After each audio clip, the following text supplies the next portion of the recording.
స్వాగతం. ఈరోజు మన శ్రీమద్ భాగవతం కక్షంలోకి.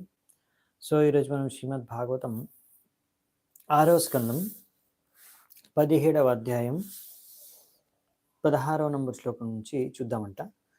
పార్వతీమాత శపించిన తర్వాత చిత్రకేతు మహారాజు ఏమన్నాడు, దాని తర్వాత శివుడు ఏం చెప్పాడు పార్వతికి అనే విషయాలు మనం ఈ అధ్యాయంలో ముందు చర్చించుకుంటాము.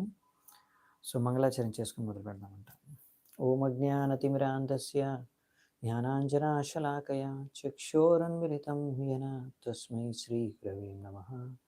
శ్రీచైతన్యమనోభీష్టం స్థాపితం येन భూతలే స్వయం రూపः కదా మह्यं దదాతి స్వపదాంతికం. వందేహం శ్రీగురూన్ శ్రీయుతాపదకమలం శ్రీగురూన్ వైష్ణవాంశ్చ శ్రీరూపం సాగ్రజాతం సహగణ రఘునాథాన్వితాం తం సజీవం సాద్వైతం సావధూతం పరిజన సహితం కృష్ణ చైతన్య దేవం శ్రీరాధా కృష్ణపాదాన్ సహగణ లలితా శ్రీ విశాఖాన్వితాంశ్చ నమా ఓం విష్ణుపాదాయ కృష్ణప్రేష్టాయ భూతలే శ్రీమతే Bhaktivedanta స్వామినితి నామినే.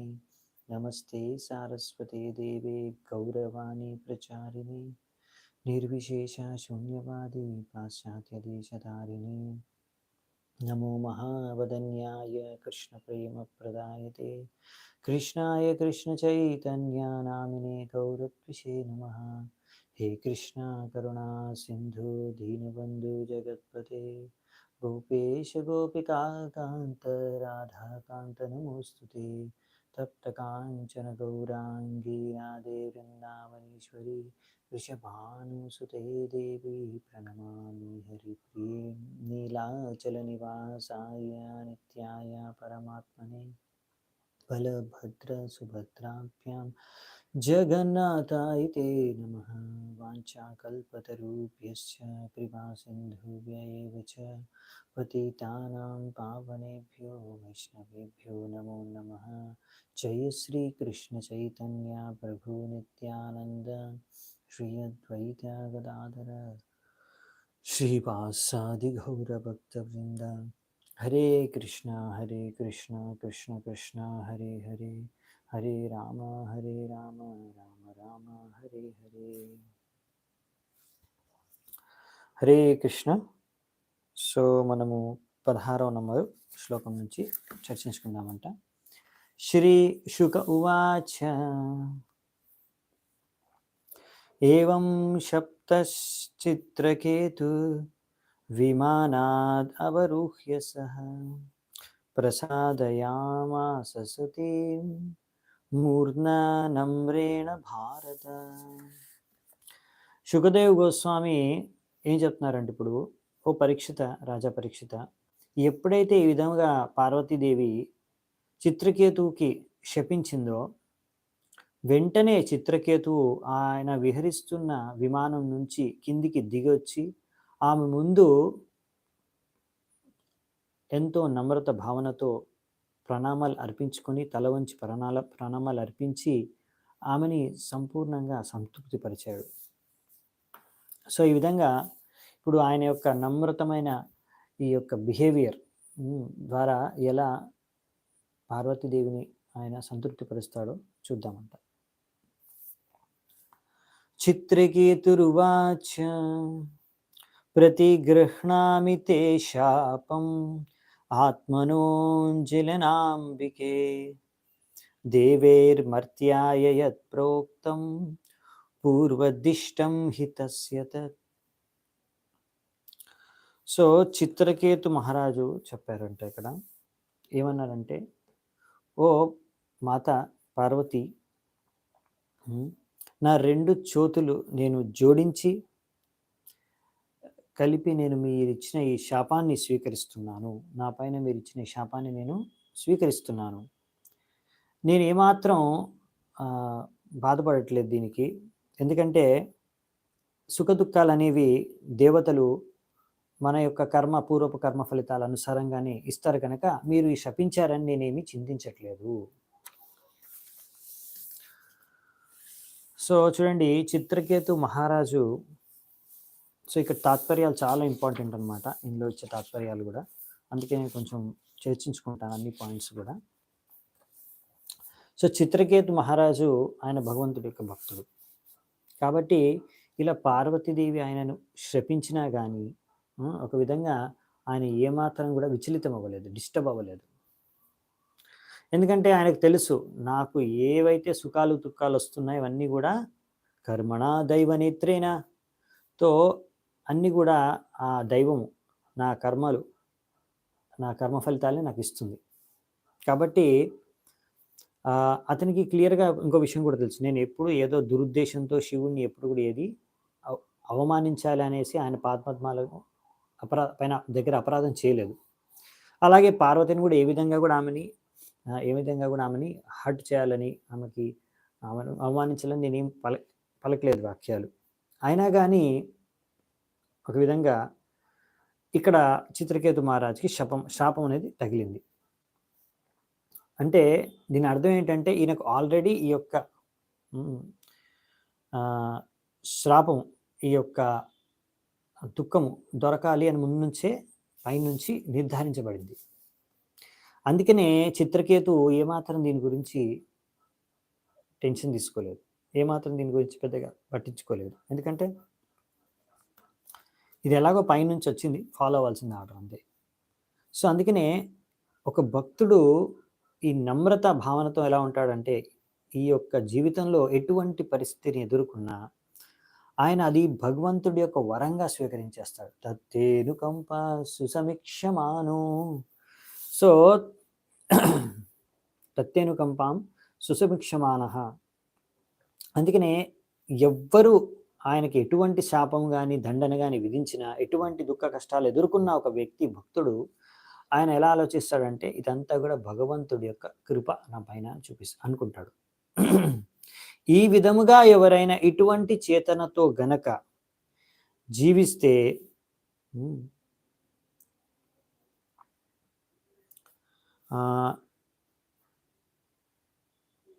he sees whatever reverses occur to be due to his past misdeeds. So ఇవన్నీ కూడా ఆయన నా పూర్వపు చేసుకున్న కర్మాల యొక్క ఫలితాలని నేను అనుభవిస్తున్నాను. కాబట్టి నేను ఎవరినో దోషించాల్సిన అవసరం లేదు. ఈ వ్యక్తి ద్వారా నాకు ఇప్పుడు ఆ దండన కానీ, శాపం కానీ, దుఃఖం కానీ, కష్టం కానీ కలుగుతుంది, అవమానం కానీ, అపమానం కానీ ఏదో ఒకటి. కానీ దానికి అస్సలైన కారణం అతను కాదు, ఆ వ్యక్తి కాదు. అస్సలైన కారణం ఏంటి అంటే నా పూర్వపు కర్మ ఫలితాలు ఈయన ద్వారా, ఈమె ద్వారా నాకు ఈరోజు లభిస్తున్నాయి అని ఒక భక్తుడు ఆలోచిస్తాడట. అంతేకాకుండా ఇలాంటి సందర్భాల్లో, ఇలా దుఃఖ కష్టాలు, శాపాలు, దండనలు ఎదుర్కొన్న సందర్భాల్లో కూడా ఆ వ్యక్తి ఇలా ఆలోచించి అతని చేతను శుద్ధమయ్యి ఆ వ్యక్తి ఇంకా భగవంతుడికి ఇంకా దగ్గరగా వెళ్తాడంట. సో అందుకనే ఇలాంటి దుఃఖ కష్టం అంతా కూడా ఏంటంటే ఇట్స్ ప్రాసెస్ ఆఫ్ ప్యూరిఫికేషన్, అంటే శుద్ధం. సో ఇలా అందుకని మనం దుఃఖ కష్టం వచ్చినప్పుడు బాధపడకూడదు.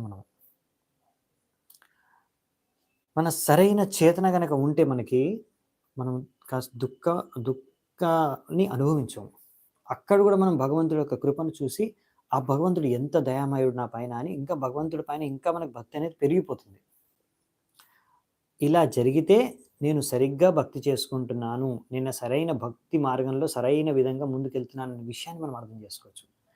అలా కాకుండా ఎవరో ఒక చిన్న మాట అన్నాడు టెంపుల్కి వెళ్తామని, ఎవరో ఒక చిన్న మాట అనేసాడు, చిన్న అపమానం, అసలు అపమానం కాదు సమ్మానించలేదు అంతే, దానికి ఎంత డిస్టర్బ్ అయిపోతారంటే కొంతమంది భక్తులు, నేను స్వయంగా చూశాను. వాళ్ళకి ఎంత నచ్చ చెప్పడానికి ప్రయత్నించి వాళ్ళు వినిపించుకోరు. ఆ వ్యక్తి నన్ను ఎలా అపమానించాడు, నాకు అంత సమ్మానం దొరకాల్సింది ఎందుకు దొరకలేదు అని ఎంతో బాధపడిపోతుంటారు. అలా బాధపడిపోతారు అంతే. సో అర్థం చేసుకోవాలి ఇక్కడ. అందుకని మనము భాగవతం చదువుతున్నప్పుడు ఏదో నాలెడ్జ్, జ్ఞానాన్ని సంపాదించుకోవడం కోసం కాదు మనం చదివేది. కొంతమంది జ్ఞానాన్ని సంపాదించుకుంటారు. నాకు అన్ని స్టోరీలు తెలుసు భాగవతంలో, మొత్తం ఏ స్టోరీ ఎక్కడుందో, ఏ శ్లోకం ఎక్కడుందో అన్నీ తెలుసు, నాకు అన్నీ తెలుసు. కానీ ఏం లాభం, ఈ విషయం నేర్చుకోలేదు. ఒకరు అవమానించినా, అపమానించినా, శిక్షించినా, దండించినా, శాపం వచ్చినా, కష్టం వచ్చినా, దుఃఖం వచ్చినా కానీ మనం అన్నీ కూడా భగవంతుడి యొక్క కృప అనుగ్రహంగా చూడగలిగే చేతనను మనం సంపాదించుకోలేకపోతే ఎన్నిసార్లు భాగవతం చదివినా ఏం లాభం వచ్చింది అంటే వస్తుంది లాభం చాలా తక్కువ అనమాట. ఆ లాభం కన్నా ఎక్కువ గర్వం. నేను భాగవతం అంతా చేశాను ప్రభుజీ, మొత్తం భాగవతం కంప్లీట్ చేశాను, ఒకసారి అయిపోయింది, ఇప్పుడు రెండోసారి చదువుతున్నాను. సరే ఒకసారి కంప్లీట్ చేస్తే సరే అండి, ఎంత నేర్చుకున్నారు, అందులోంచి ఎంత మీ జీవితంలో పాటిస్తున్నారండి, మీరు ఎంత అర్థం చేసుకున్నారు ముందు అసలు. సో ఇక్కడ స్టోరీయే ఇంపార్టెంట్ అయితే ప్రభుపాల్ వారు ఇంత తాత్పర్యాలు ఎందుకు రాస్తారు?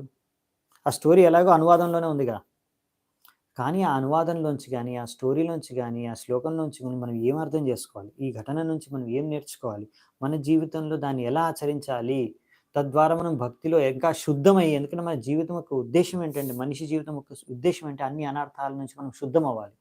శుద్ధమయ్యి మనం దాని తర్వాతనే భగవద్ధామానికి వెళ్ళగలం, లేకపోతే వెళ్ళలేము.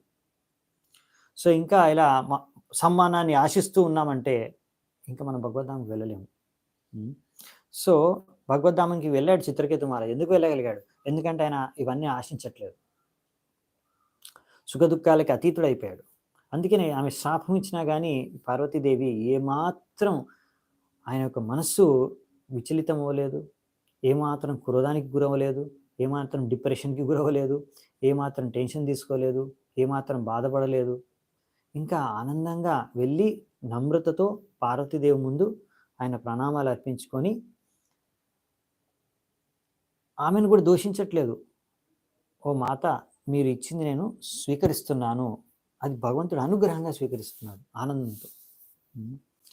అందుకనే శ్రీల విశ్వనాథ్ చక్రవర్తి ఠాకూర్ ఈ సందర్భంగా ఈ ఘటన విషయంలో చెప్తున్నారు, ఎవరైనా వ్యక్తి ఒక కృష్ణ చైతన్యాన్ని గనక ఆయన పెంపొందించుకుంటే, and who exist in love with Krishna no longer subject to suffering. So ఈ విధంగా కృష్ణుడితో మనం ప్రేమలో పడ్డామంటే ఇంకా మనకు అసలు సఫరింగ్, దుఃఖం అనేదే ఉండదంట. అంటే కర్మ ద్వారా, మనము చేసుకున్న పూర్వపు కర్మల ద్వారా ఈరోజు మనం దుఃఖాన్ని అనుభవించమంట, ఒకవేళ మనం కృష్ణుడితో ప్రేమలో ఉంటే. ఇండీడ్ హీఈస్ బియాండ్ కర్మ, ప్రభుపాల్ ద్వారా రాస్తున్నారు. ఇటువంటి వ్యక్తుడే కర్మకి అతీతం. అంటే మన మీద కర్మ పనిచేయట్లేదు. కర్మ ఏంటి? మనము చేసుకున్న కర్మలకి ఈరోజు మనము ఎవరికో ఎప్పుడో దుఃఖం కష్టం కలిగించాము, సో అది ఇప్పుడు రిటర్న్లో మనకు రావాలి, ఈరోజు వస్తుంది మనకి, ఎవరో ఒకరి మాధ్యమం ద్వారా మనకు వస్తుంది. అలా వచ్చినప్పుడు కూడా ఒకవేళ మనము ఆ దుఃఖానికి ఆ బాధకి మనకు బాధ కలగట్లేదు అనుకోండి, అంటే ఆ కర్మ ఫలితం పనిచేయట్లేదు మన మీద. సో అది బాధ మనకు కలగకుండా ఎవరైనా మనని అపమానించిన, శపించిన, దూషించిన మనము బాధపడకుండా ఎలా ఉండగలము, ఎప్పుడు ఉండగలం బాధపడకుండా? ఎప్పుడైతే కృష్ణుడితో ప్రేమలో ఉన్నాము మనం. అది ఇక్కడ చెప్తున్నారు, అవునా? మారో భీ జో ఇచ్చా తోమార్ అని మన ఆచార్యులు పాడతారు. అంటే మీరు నన్ను తన్నండి, కొట్టండి, చంపండి, మీ ఇష్టం. సో అందుకే కృష్ణుడు మనతో ఏం చేసినా, ఎలా చేసినా, మనం ఎలా వాడుకున్నా మనం ఆనందంగానే ఉంటాం, ఎందుకంటే అది ప్రేమ. సో బ్రహ్మ సంహిత అందుకే మనకి చెప్తుంది అనమాట, మనం భక్తి చేసుకున్నప్పుడు మనకి ఇలాంటి చేతన లభించిందంటే మనం సరిగ్గా భక్తి చేసుకున్నాం. కర్మాని నిర్దహతి కింతు చ భక్తి బాజం. సో ఒక విధంగా అందుకనే చెప్పారు ఇక్కడ బ్రహ్మ సంహితలో, బ్రహ్మదేవుడు ఒక వ్యక్తి భక్తి సరిగ్గా చేసుకున్నాడంటే అతని యొక్క కర్మ ఫలితాలన్నీ కూడా శూన్యమైపోయాయి, అతను సంపూర్ణంగా కర్మ యొక్క ఫలితాల నుంచి ముక్తుడైపోతాడు, ఆయన పైన కర్మ పనిచేయదు.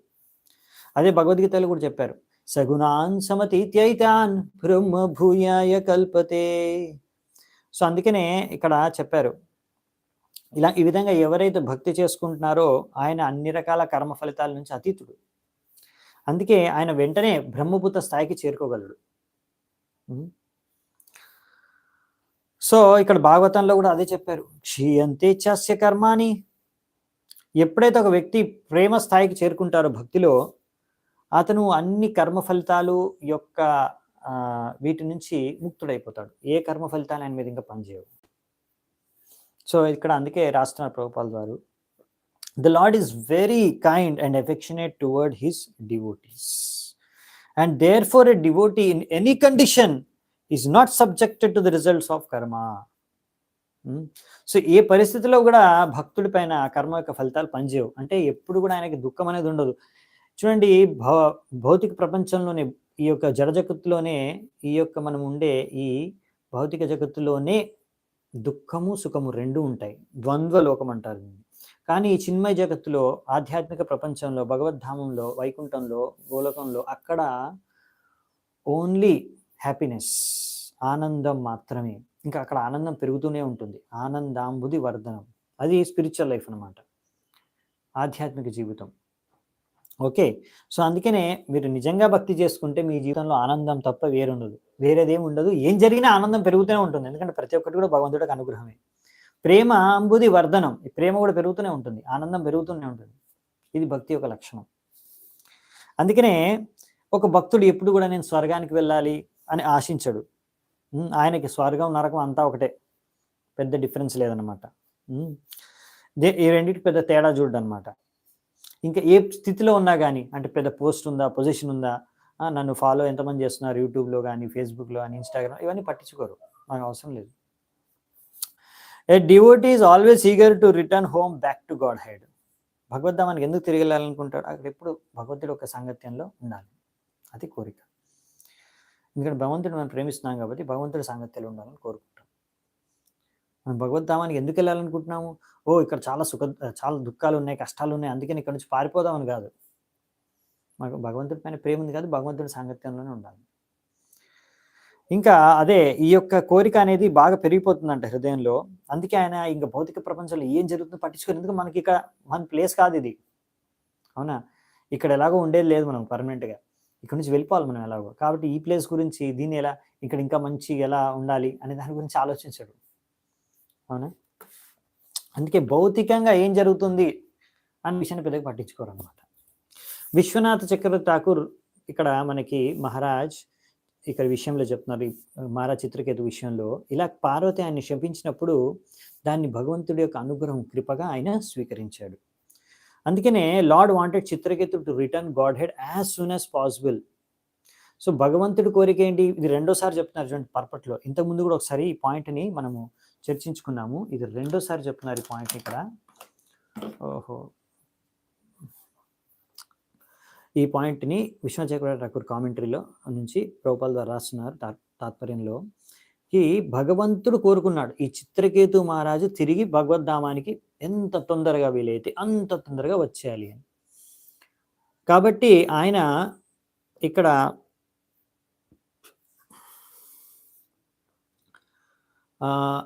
పూర్వపు ఆయన కర్మ ఫలితాలన్నింటినీ కూడా శూన్యం చేసేసేయాలని ఈ విధంగా లీల చేస్తున్నాడు భగవంతుడు. చూసారా? ఇక్కడ ఇదన్నమాట. అంటే ఎవరైనా అనుకోవచ్చు, అదేంటి చిత్రకేతు ద్వారా ఈ విధమైన లీల చేయించి పరీక్షితుని ద్వారా ఒకమైన లీల చేయించారు. అవునా? పరీక్షితుడు ఆయన ద్వారా అలా శమికి ఋషి పైన ఒక చిన్న అపమానం చేసే విధంగా, ఆయన వ్యవహరించే విధంగా భగవంతుడి లీలాశక్తి ద్వారా జరిగింది. అంతరంగ శక్తి ద్వారా, ఆయన ఆధ్వర్యంలో, భగవంతుడి కోరిక మేరకు. అలాగే ఇక్కడ కూడా జరుగుతుంది. ఎందుకు? తద్వారా ఆయన కర్మాలన్నింటినీ కూడా శూన్యం చేసేసి భగవద్ధామానికి తిరిగి తీసుకెళ్ళి పోవాలి అని. సో ఈ విధంగా అందుకనే ఇక్కడ పార్వతి యొక్క హృదయం నుంచి భగవంతుడు ఈ విధంగా ప్రతి ఒక్క హృదయంలో పరమాత్ముడు ఉన్నాడు.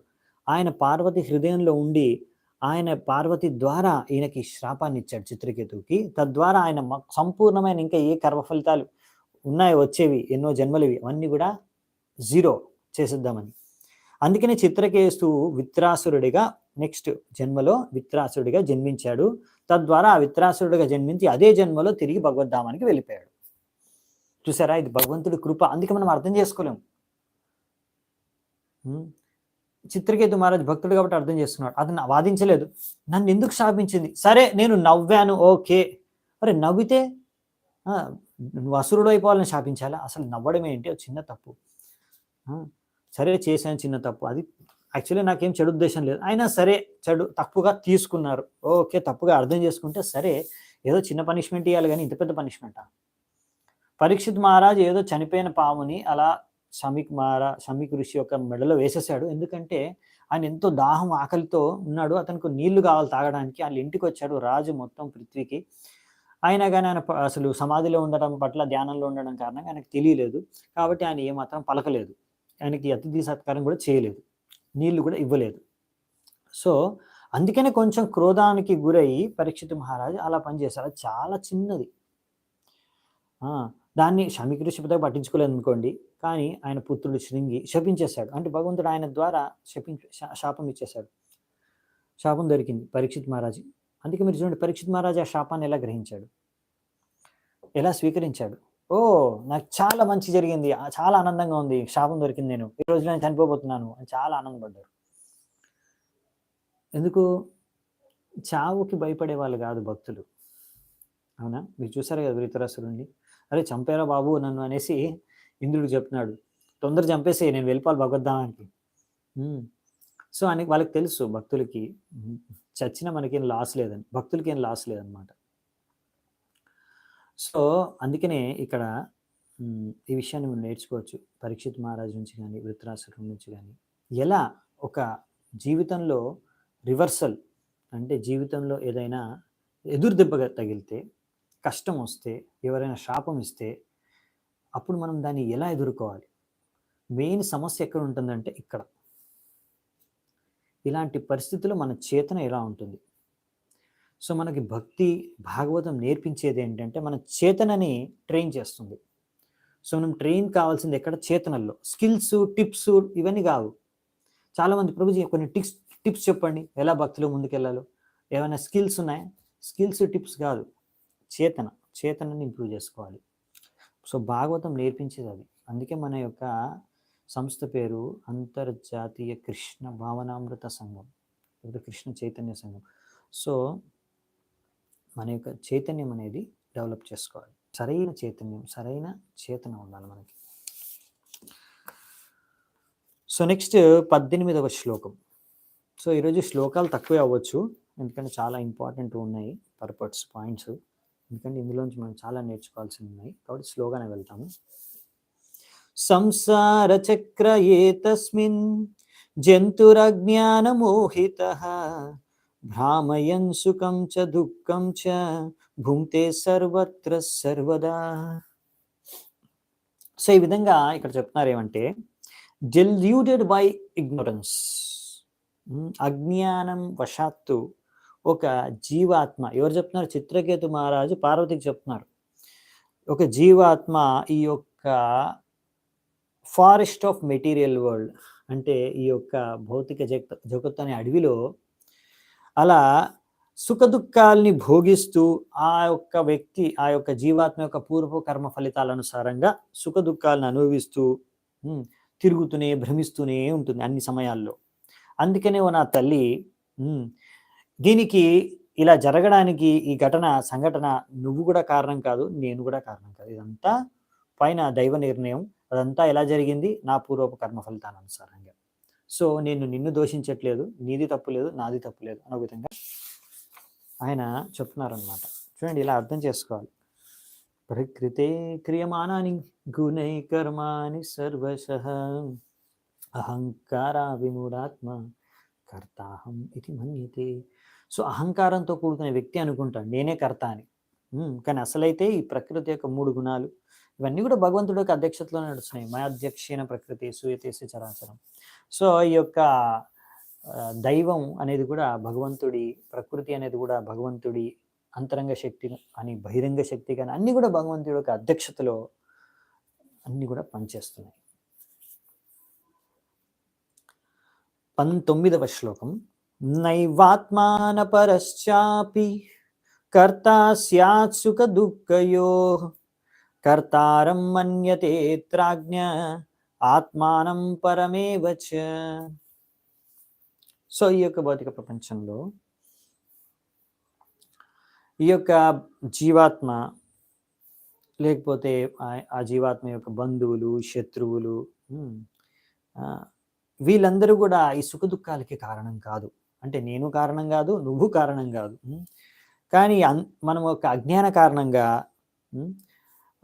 ఒక వ్యక్తి అనుకుంటాడనమాట, నేను కారణం, ఆ అబ్బాయి కారణం, ఆ అమ్మాయి కారణం, ఈ వ్యక్తి కారణం అని అనుకుంటారు. ఇదంతా అజ్ఞానం కారణంగా. అర్థం చేసుకోకుండా అసలు ఇవన్నీ జరిగేవన్నీ కూడా పూర్వకర్మ ఫలితాలు జరుగుతున్నాయి ఇక్కడ. అనుభవిస్తున్నాం. సుఖదుఖాలు ఏవైతే మనం అనుభవిస్తున్నాం ఈరోజు, అవన్నీ పూర్వకర్మ ఫలితాలనమాట. అందుకనే మనం అర్థం చేసుకోవాల్సింది ఏంటంటే, ఈరోజు మీకు దుఃఖం, కష్టం వస్తుందే, మీరది కావాలనుకున్నా, వద్దనుకున్నా అది వచ్చేస్తుంది. దీన్ని మీరు అనుభవించాల్సిందే. కాబట్టి మనం అర్థం చేసుకోవాల్సిందంటే, తెలివైన వ్యక్తి ఏం ఆలోచిస్తాడంటే, ఓహో! అంటే ఈరోజు నేను అనుభవించేదంతా పూర్వపు కర్మ ఫలితాలు. అంటే నెక్స్ట్ జన్మలో కూడా నేను ఈ జన్మలో చేసుకునే కర్మ ఫలితాలను అనుభవిస్తాను. కాబట్టి ఈ జన్మలో సరైన కర్మలు చేసుకోవాలి అని అర్థం చేసుకునే వ్యక్తి తెలివైన వ్యక్తి. అందుకనే ఈ సుఖదుఖాల గురించి ఎక్కువ ఆలోచించకుండా, ఇప్పుడు నేనేం చేయాలి అనే కర్తవ్యం, ఈరోజు నేను భక్తి చేసుకుంటే ఈ కర్మ ఫలితాల నుంచి నేను ముక్తి పొందగలను. నెక్స్ట్ జన్మ అనేది నాకు ఉండదు. సో ఈ బాధ నుంచి నేను తప్పించుకోవచ్చు. సో అసలైన సొల్యూషన్ ఏంటి? భక్తి. భక్తి చేసుకోవడం అనేది అర్థం చేసుకోవాలి వ్యక్తి. సో ఇక్కడ తాత్పర్యంలో ప్రభుపాదుల వారు రాస్తున్నారు, అజ్ఞానం ఇక్కడ రాశారు. సో ఈ భౌతిక ప్రపంచంలో జీవాత్మలందరూ కూడా అజ్ఞానంలో ఉన్నారు. అంటే చాలా రకాలుగా లెవెల్స్లో ఉంటారు అజ్ఞానం కూడా. ఇక్కడ వ్యక్తి ఎవరైతే సంపూర్ణమైన ఎక్కువ అజ్ఞానంలో ఉన్నారంటే తమో గుణంలో ఉన్నారు. అందుకనే ఒక వ్యక్తి ఆ అజ్ఞానం తమోగుణం నుంచి మెల్లిగా సత్వగుణంలోకి రావాలి. సత్వగుణంలో సరైన జ్ఞానం ఉంటుంది. సరైన జ్ఞానాన్ని అర్థం చేసుకోగలరు. సో అందుకనే ఒక వ్యక్తి సత్వగుణంలోకి వచ్చి తద్వారా మెల్లిమెల్లిగా ఆ సత్వగుణం నుంచి కూడా పైకెళ్ళాలి. ఆ గుణాలకి 3 గుణాలకి అతీతులుగా మారాలి. శుద్ధ సత్వ స్థాయిలోకి చేరుకోవాలి. సో అదే అధోక్షజ ప్లాట్ఫామ్, వాసుదేవ ప్లాట్ఫామ్ అంటారు అనమాట. ఆ శుద్ధ సత్వ స్థాయిలో ఆ వ్యక్తి నేనెవరు, భగవంతుడు ఎవరు, మిగతా జీవాత్మలు ఎవరు, వాటి సంబంధం ఏంటి అని అర్థం చేసుకుంటాడు. ఈ విధంగా ఈ విషయాన్ని మనం అర్థం చేసుకోవాలి. ఇంకా ప్రతి ఒక్కటి కూడా అన్ని భగవంతుడి యొక్క అధ్యక్షతలోనే జరుగుతున్నాయనే విషయాన్ని అర్థం చేసుకుంటాడు. ఈ విధంగా ఇవన్నీ కూడా ఏవైతే వస్తున్నాయో అవన్నీ కూడా పూర్వకర్మ ఫలితాలు, ఇవన్నీ విషయాలు అర్థం చేసుకుంటాడు వ్యక్తి. అంటే ఆ ఉన్నత స్థాయికి మనం చేరుకోవాలి భక్తి మార్గం ద్వారా. 20వ నంబర్ శ్లోకము. గుణ ప్రవాహయే తస్మిన్ కశ్యాప కోన్వనుగ్రహ కస్వర్గో నరకః కో వా కిం సుఖం దుఃఖమేవ వా. సో ఇక్కడ చెప్పేది ఏంటంటే, ఈ యొక్క భౌతిక ప్రపంచం అనేది, ఈ భౌతిక జగత్తు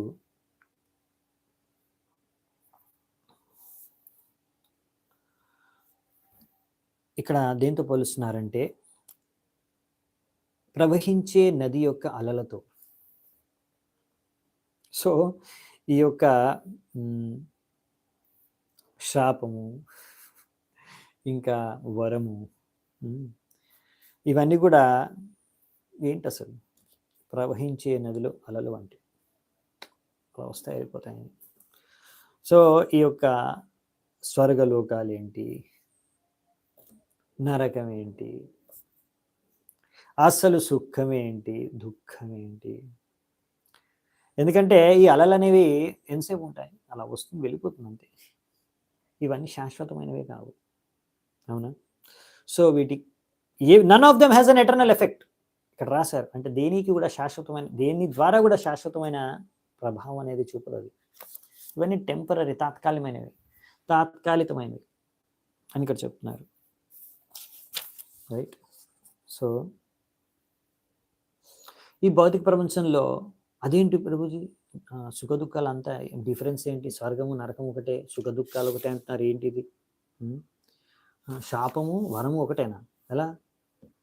ఈ భౌతిక ప్రపంచంలో ఈ దుఃఖాలేం అశాశ్వతం. ఇక్కడ ప్రభుపాదుల వారు చెప్తున్నారు, మీరు ఒకవేళ ఉప్పు మొత్తం ఉప్పు లోపల పడిపోయారనుకోండి, ఎక్కడ మీరు టేస్ట్ చేసినా ఉప్పుపై ఉంటుంది, ఉప్పు టేస్టే వస్తుంది, అవునా? సో ఉప్పు నీటి సముద్రంలో మినిగిపోయారనుకోండి, ఆ సముద్రంలో ఎక్కడ నీళ్ళు తాగినా మీకు ఉప్పుగానే ఉంటాయి. అలాగని ఈ భౌతిక ప్రపంచంలో దుఃఖాలే ఉన్నాయి. ఎక్కడెళ్ళినా సరే మీరు స్వర్గానికెళ్ళండి, లేకపోతే నరకానికెళ్ళండి. ఈ స్టోరీ అంతా ఏంటి? ఈ స్టోరీలో చూస్తే మీరు దేవతలు రకరకాల కష్టాలను ఎదుర్కొన్నారా లేదా? దుఃఖాలను ఎదుర్కొన్నారా లేదా? బాధలు ఎదుర్కొన్నారా లేదా? ధృతరాష్ట్రుడి ద్వారా. సో, మీరు చూస్తారు భాగవతంలో ఎన్నో కథలున్నాయి. అవునా? ఎన్నిసార్లు దేవతలు పారిపోవాల్సొచ్చింది, దాక్కోవాల్సొచ్చింది, ఓడిపోవాల్సొచ్చింది, అవమాన పాలవ్వాల్సొచ్చింది, దుఃఖాన్ని ఎదుర్కోవాల్సొచ్చింది, గాయాలైపోయారు మొత్తం శరీరం అంతా కూడా. ఎన్నిసార్లు వెళ్ళి మళ్ళీ ప్రార్థించుకోవాల్సొచ్చింది, క్షమాపణ కోరుకోవాల్సొచ్చింది.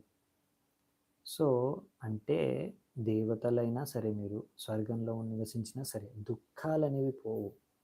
ఇంకా నరకంలో ఈ భూమి పైన చెప్పక్కర్లేదనుకోండి. అదే మనం అర్థం చేసుకోవాల్సిన విషయం. అందుకని ఇక్కడ చెప్తున్నారన్నమాట భాగవతంలో 21వ శ్లోకం.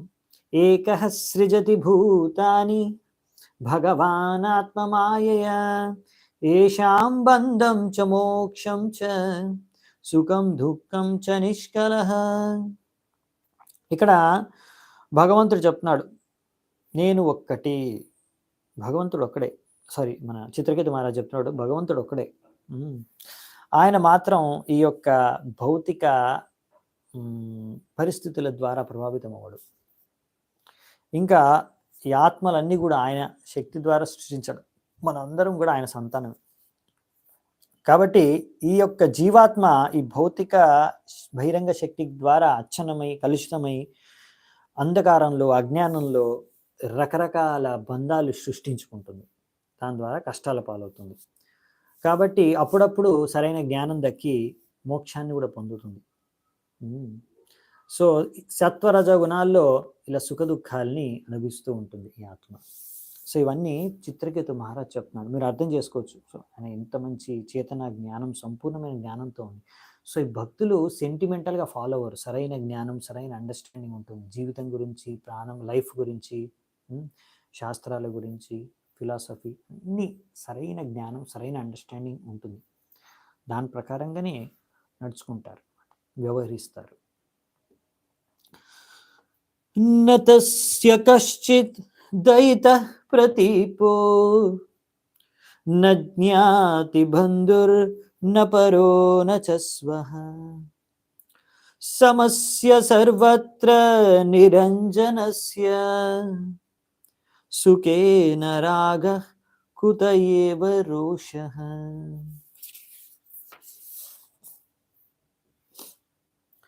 సో భగవంతుడు ఆయన అన్ని జీవరాశుల పట్ల సమాన దృష్టి. ఆయనకు అందరూ సమానం. అవునా? ఆయన ఎవరో ఒకరు ఆయనకి ప్రియం అన్నట్టు ఏం లేదు. ఎవరో శత్రువు కూడా కాదు ఆయనకి. ఎవరు మిత్రువు కాదు, ఎవరు బంధువు కాదు.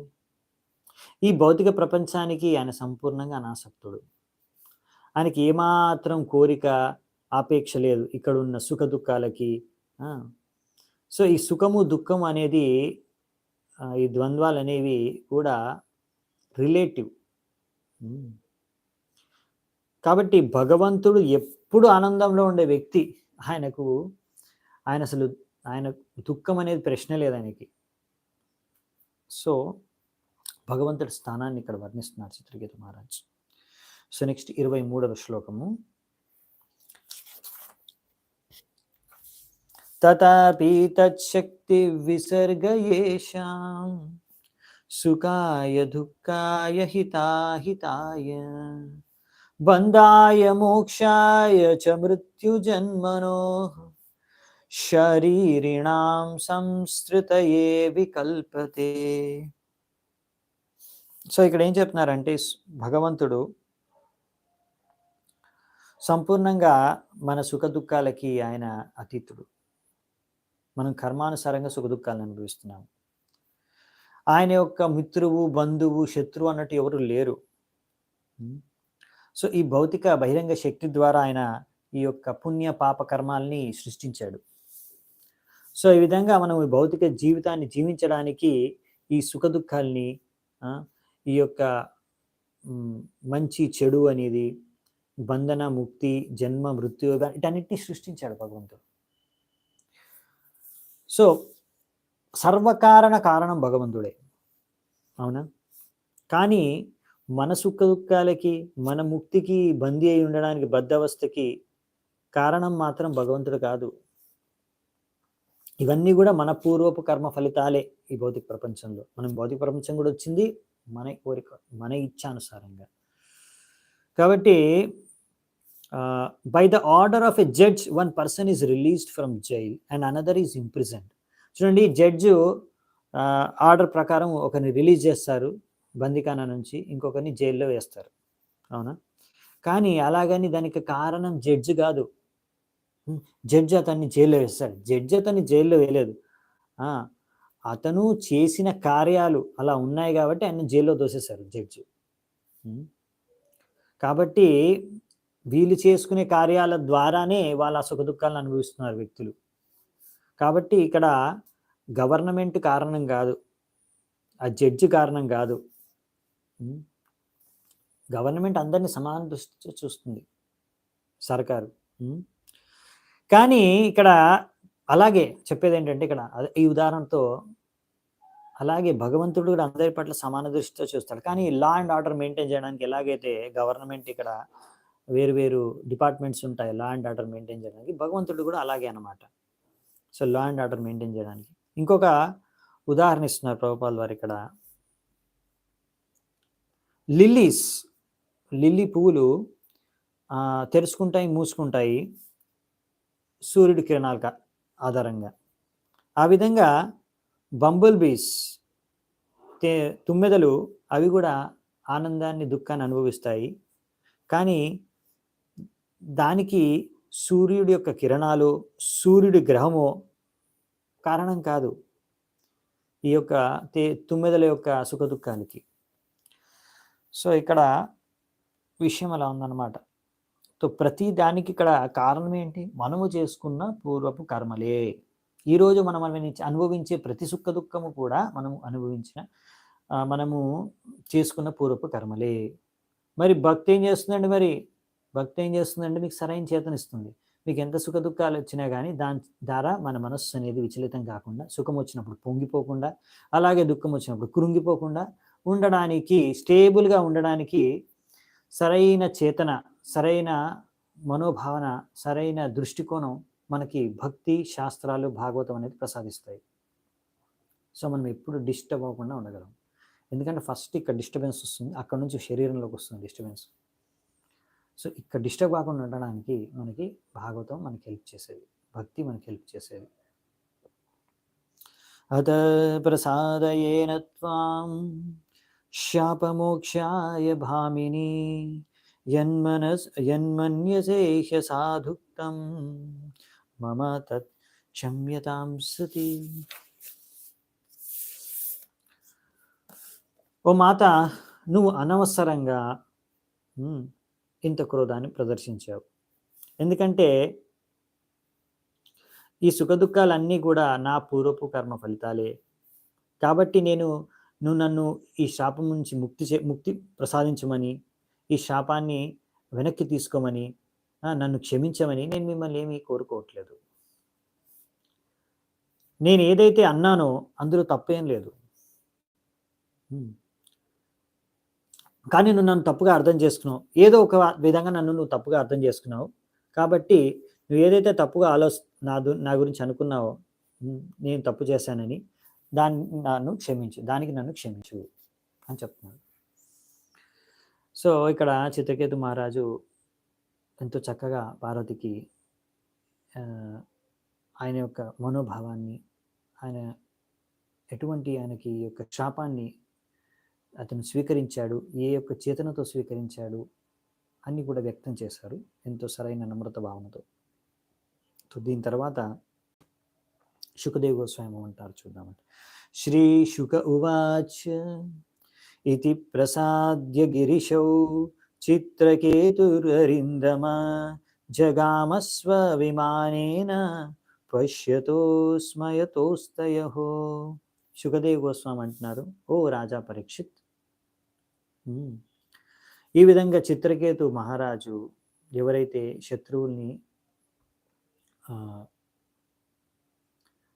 ఓడించగలడో, ఆయన ఇలా విధంగా శివుడిని, పార్వతిని ఇద్దరిని కూడా సంతృప్తిపరిచాడు. సంతృప్తిపరిచిన తర్వాత మళ్ళీ ఆయన ఒక విమానం ఎక్కి అక్కడి నుంచి వెళ్ళిపోయాడంట.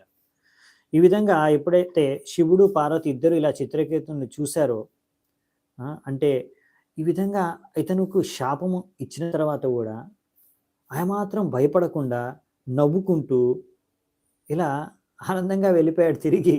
సో ఈ యొక్క బిహేవియర్, ఆయన ఈ విధంగా అయితే ఆయన వ్యవహరించాడు, ఆయన బిహేవియర్ చూసి ఆస్టానిష్డ్ అంటే ఆశ్చర్యచకితులైపోయారనమాట శివుడు, పార్వతి. తతస్తు భగవాన్ రుద్రో రుద్రాణీం ఇదమబ్రవీత్ దేవర్షి దైత్య సిద్ధానాం పార్షదానాం చ శృణ్వతాం. సో అందుకనే ఇక్కడ ఏం చెప్తున్నారంటే, therefore in the presence of the great sage Narada Muni యొక్క సమక్షంలో అసురులు, సిద్ధలోకవాసులు, ఇంకా ఆయన యొక్క పార్షదుల సమక్షంలో శివుడు,